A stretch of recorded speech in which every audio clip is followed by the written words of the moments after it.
Good morning সবাইকে। দেখো বাইরেটা কতটা অন্ধকার। তো আমরা এত সকাল সকাল উঠেছি একটা জায়গায় যাব বলে। দেখো বাইরেটা কতটা অন্ধকার। তো কোথায় যাচ্ছি না যাচ্ছি সবটাই তোমরা দেখতে পাবে, জানতে পারবে। সবাই কেমন আছো? আশা করছি ভালো আছো, সুস্থ আছো। এই যে এটা দিয়ে দিচ্ছি, স্নান টান সব রেডি হয়ে গেছে। মেয়েরা রেডি হচ্ছে, আমি রেডি হব। আমরা রেডি হয়ে গেছি,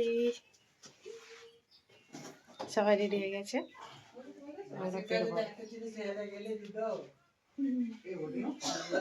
ছোট মেয়ে ড্রেস করে সুরপনাখা রেডি। এটা আমার বোনের আর একটা নাম। ছোটকিকে ড্রেস করিয়ে দিয়েছে, তাও শুয়ে পড়েছে ঠান্ডাইতে। বাবা মা এসেছে, হয়ে গেছে। বাইরের তবু কতটা অন্ধকার দেখো। এই যে এখনো এতটা অন্ধকার, অন্ধকার নয়, ভোর হয়ে গেছে। তো এখনো বলবো না, তোমাদের ডাইরেক্ট গিয়ে দেখাবো আমরা কোথায় যাচ্ছি, ঠিক আছে? তো দেখো সবাই, আজকের সকাল সকাল আমরা বেরিয়ে পড়েছি কিন্তু নৈহাটি বড় মার উদ্দেশ্যে।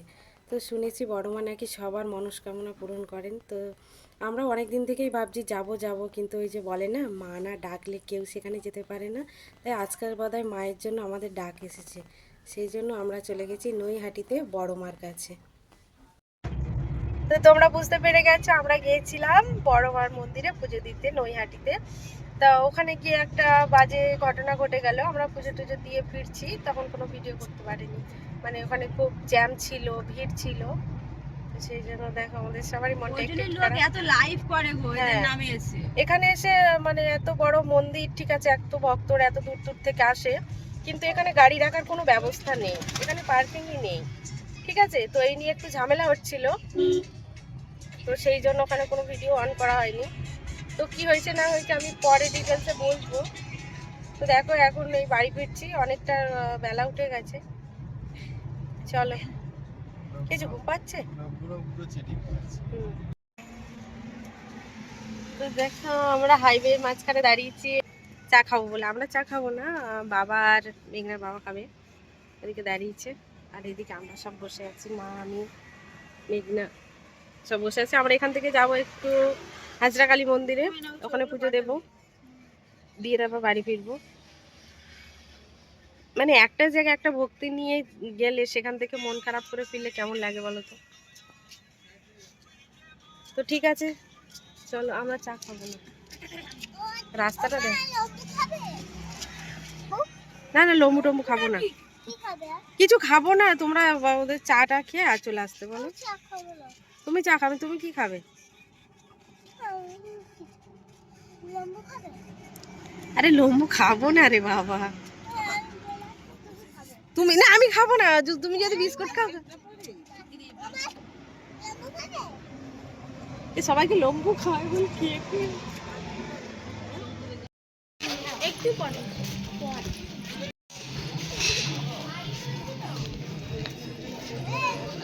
এখানে পার্কিং আছে, গোশালা এটা।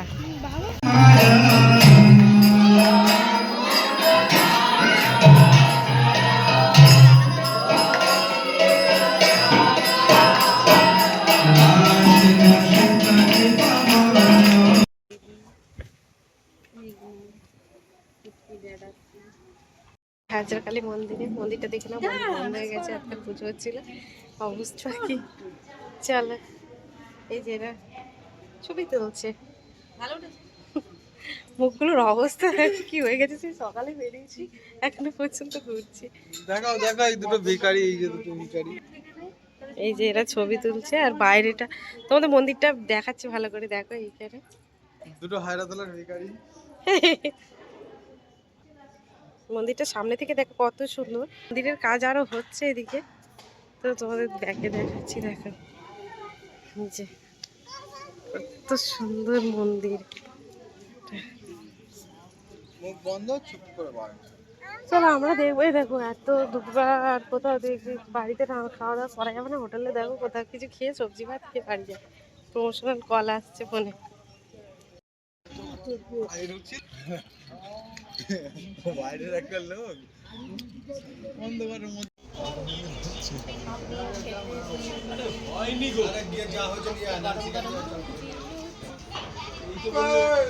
তো শুভ সন্ধ্যা সবাইকে। তো সবাই দেখতেই পেলে আজকে আমরা কোথায় গেছিলাম। সবাই মিলে ঘুরেছি আজকে সারাদিন মন্দিরে। তো একটু ঝামেলার মধ্যে দিয়ে গেছে, কিন্তু তবুও দিনটা আজকে খুব ভালো কেটেছে। মা বাবা বাড়ি চলে গেছে, সন্ধে হয়ে গেছে, আর আমাদের শরীরটা এতটা দুর্বল লাগছে যে সারাদিন ঘুরে ঘুরে সেরকম কিছু খাওয়া দাওয়া ছিল না। তো হোটেলে কিছু খেয়েছি, কিন্তু সেভাবে নয়। তো এসে এই যে ভাত ভাত হয়ে গেছে, উনুনে ভাত করেছি, আর এই যে তরকারিটা গ্যাসে বসিয়ে দিয়েছি। আর বাইরে তো পুরো অন্ধকার হয়ে গেছে। তো আজকের একটু তাড়াতাড়ি খাওয়া দাওয়া করবো, কারণ সারাদিন ঘুম নেই আর খুব ভোরে উঠেছি। তো দেখো আমার মেয়ে মানে হাজারকালী মন্দিরে গিয়ে কি কিনেছে দেখাচ্ছি, দাঁড়া। কারণ ও বারবার বলছে যে মা আমি যেটা কিনেছি তোমরা দেখা, এই যে এই ক্যামেরাটা কিনেছে ও, এর মধ্যে লাইটও জ্বলে। ও কিনেছে, দাঁড়া, এই যে লাইট জ্বলা ক্যামেরা একটা কিনেছে, এর মধ্যে অনেক কার্টুনের ছবি আছে, তাই তো? ও হ্যাঁ, একটু ঝুনঝুনিও আছে। এটা কে কিনে দিয়েছে টুকাই? দাদা কিনে দিয়েছে। ওকে একটা খেলনা কিনে দিয়েছে, আর বড় মেয়েও হার দিয়ে একটা লকেট আছে, লকেট কিনেছে। ও মাসি একটা নিয়েছে, ও একটা নিয়েছে।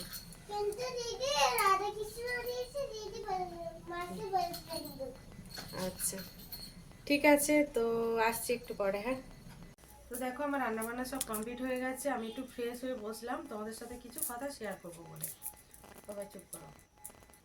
তো তোমরা বুঝতেই পেরেছো আমি গাড়ি আস্তে আস্তে তোমাদের একটা কথা বলেছি যে ওখানে একটা ঝামেলা সৃষ্টি হয়েছে। ঝামেলাটা আর কিছুই নয়, দেখো আমরা ওখানে প্রথমবার গেছি, ওখানে কিছু জানতামই না। আর কোথায় পার্কিং আছে আমরা এখনো পর্যন্ত জানি না যে ওখানে কোথায় পার্কিং আছে।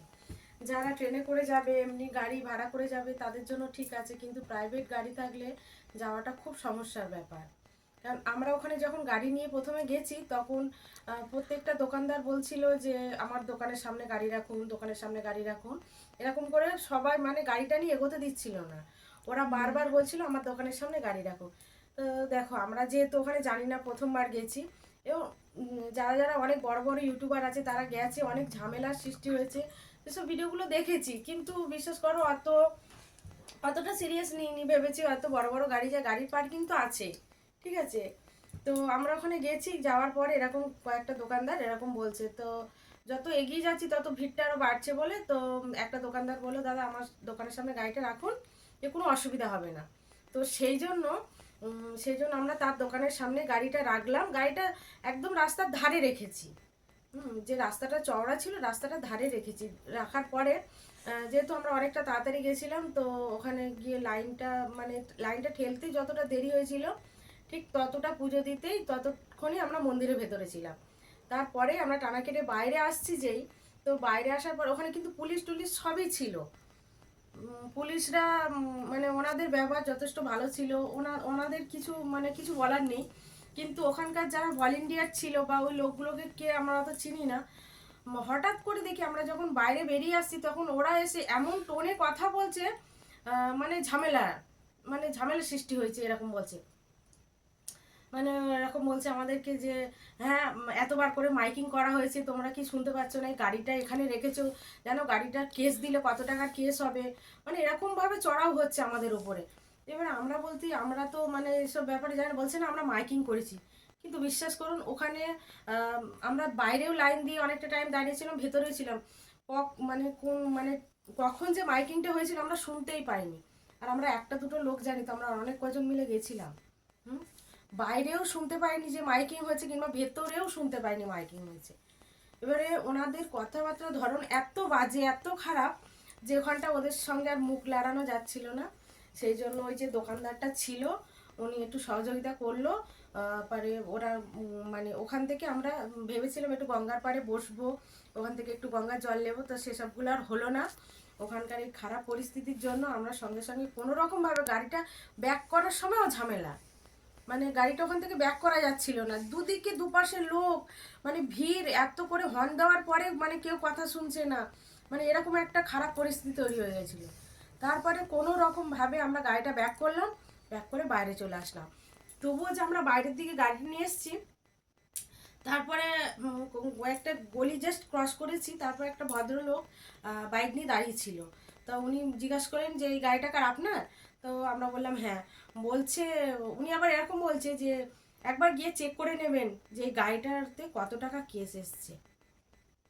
এবার আপনারাই বলুন, আপনারা এক মন নিয়ে হচ্ছে যখন মায়ের কাছে যান, তারপরে এরকম মানে কথাবার্তা শুনলে আপনাদের মনের ভিতরটা কেমন লাগে?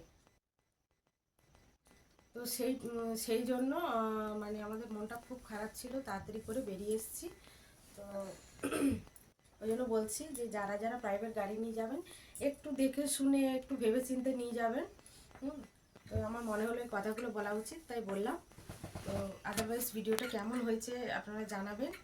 আর আজকে ভিডিওটা এই পর্যন্তই রাখছি। সবাই ভালো থাকবেন, সুস্থ থাকবেন, আমার পাশে থাকবেন।